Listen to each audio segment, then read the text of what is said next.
China has surpassed Germany and established itself as the world's third-largest economy, eclipsing the World Bank and assuming the position of the primary provider of financial resources to developing nations, with Brazil among the most favored. For a long time, China's economic ascent has exemplified a remarkable turnaround, challenging prevailing Western economic norms and lifting hundreds of millions of individuals above the poverty line, being on a promising course to surpass the United States as the world's largest economy. However, it has recently faced a series of setbacks, including a crisis in the real estate sector, skepticism in the financial sector, and protests triggered by tight banking policies. These adversities signal a possible economic downturn in the near future. In the third quarter of the current year, the real estate crisis reaches a critical level, with a growing number of people unable to meet their mortgage commitments, anticipating a serious debt crisis. Young people struggle to enter the job market and cope with the high cost of living in a highly competitive society. Even those who are employed feel overwhelmed by the rigorous work culture, reconsidering the prospect of starting families and acquiring properties. The starting point of China's ascent to global economic prominence can be traced back to 1976, with the end of the Mao era, ushering in a period of substantial reforms under the leadership of Deng Xiaoping. By opening its doors to global interactions, China managed to attract a significant influx of foreign investment, paving the way for the flourishing of private entrepreneurship and the transformation into an industrial powerhouse, driven by a vast and cost-effective workforce.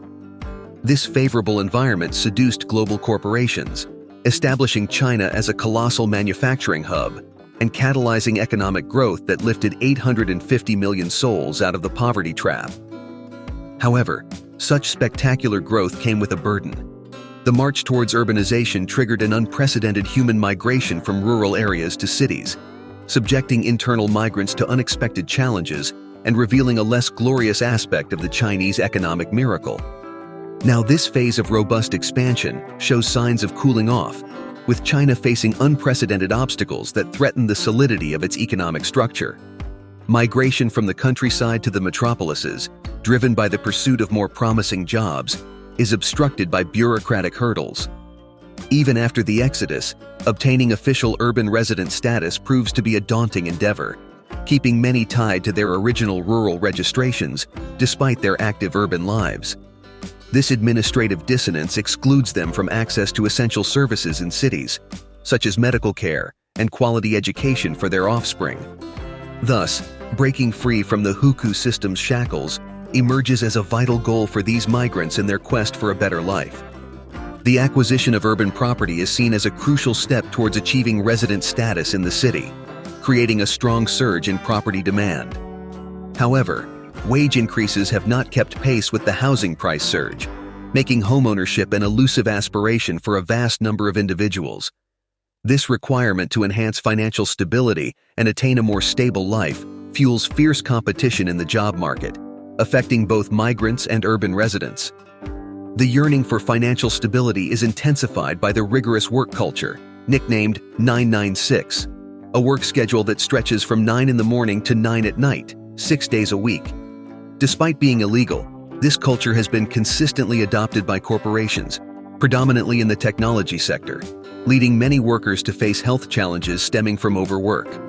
Additionally, Chinese youth are grappling with a rising unemployment rate, even with a high level of education. The value placed on higher education has reached its peaks, but the economy, now more service-oriented, doesn't offer enough positions to accommodate the large number of highly qualified graduates, leaving a sea of young people in a discouraging situation.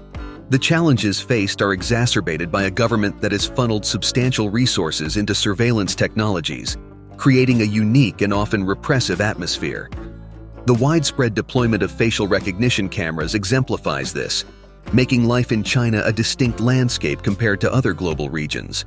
This intricate landscape highlights the barriers the population faces when striving for a better life in urban areas, shedding light on the socio-economic disparities and challenges that continue to shape the fabric of contemporary Chinese society. China is infamously recognized for its stringent data and privacy management, a framework that marks a stark departure from many other societies around the globe.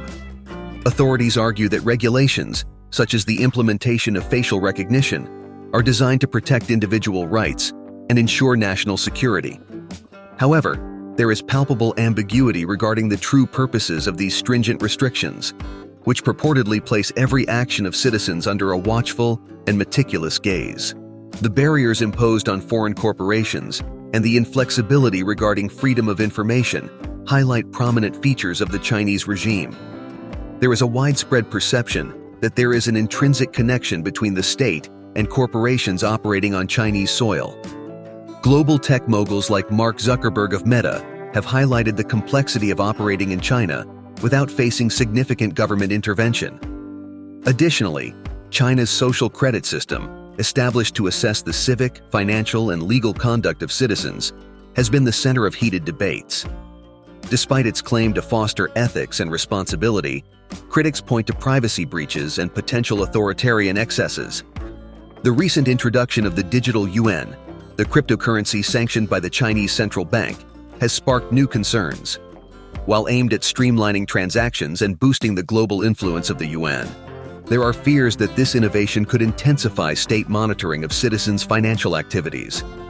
The adoption of the digital yuan by various corporations and commercial points illustrates a transition that could carry both auspicious and adverse implications. The intricate landscape in China reflects the inherent challenges on the path of innovation and security, while attempting to strike a delicate balance between privacy and individual freedom. In eastern China, prestigious metropolises like Beijing and Shanghai have already ventured into the waters of the digital yuan. With an eye toward global recognition, China used the 2022 Winter Olympics in Beijing as a stage to unveil its digital currency. The process is straightforward. Through a magnetic card or smartphone, transactions are conducted using proximity technology, similar to what we already use. Since 2020, the government has been promoting the domestic use of the digital yuan for daily transactions. Numerous businesses have embraced the technology, with salaries now being paid digitally. This landscape grants the Chinese government a firm grip on financial operations, including the ability to freeze or seize funds with a simple click. Though such an extreme measure has not been confirmed, many analysts observe China moving towards a society devoid of physical cash, albeit facing hurdles. Currently, many electronic transactions are conducted through private apps like Alipay and WeChat Pay, outside the scope of government oversight. This serves as an incentive for the government to push its digital yuan, also aiming for international acceptance that can compete with the dollar. With a total of 1.8 trillion digital yuan in circulation, equivalent to $250 million, and over 120 million digital wallets already established, the digital yuan is gradually gaining ground, although it represents only a tiny fraction of the currency in circulation in the territory. The issue of gender in China is complex, with a declining birth rate being a growing concern. This trend has its roots in the one-child policy, implemented in the 1970s and 1980s as a strategy to curb population growth. Despite initial success, it triggered challenges such as gender disparity and an aging population. Currently, in a career-focused society, many women in China choose to have fewer or no children, also influenced by economic and cultural pressures. In an attempt to counter demographic aging, the government has relaxed birth restrictions, but the socio-economic implications continue to challenge the nation, with the pursuit of professional success often taking precedence over family goals. It's a common sight, especially in meeting places like those in Shanghai, to see parents displaying their children's resumes in the search for potential partners. This practice, rooted in cultural traditions that value honor and social status, is not intended to help address the population crisis, but rather to maintain a positive reputation in the community. Others' judgment is highly valued, often outweighing the individual's personal opinion. The bride market, while unofficial, is a manifestation of the pressure on women to marry before the age of 27, after which they are labeled as leftover women, a socially unfavorable tag. This stigma makes later marriage a challenge, leading some women to opt for marriages with foreigners, who are less affected by such cultural norms. Faced with societal pressure on women, the government has implemented policies to support women over the age of 27, including flexible working hours and extended holidays, aiming to encourage them to start families. While driven more by demographic concerns than the well-being of women, such benefits do provide some relief for women. The irony is clear. Once, women were seen as contributors to an overpopulation problem. But now, with low birth rates, the situation has reversed, presenting new challenges. These issues only scratch the surface of a range of social complexities in contemporary China. And what other issues or fraudulent schemes associated with China do you know? Share with us in the comments. Don't forget to like and subscribe to the channel so you won't miss more content like this. Until next time.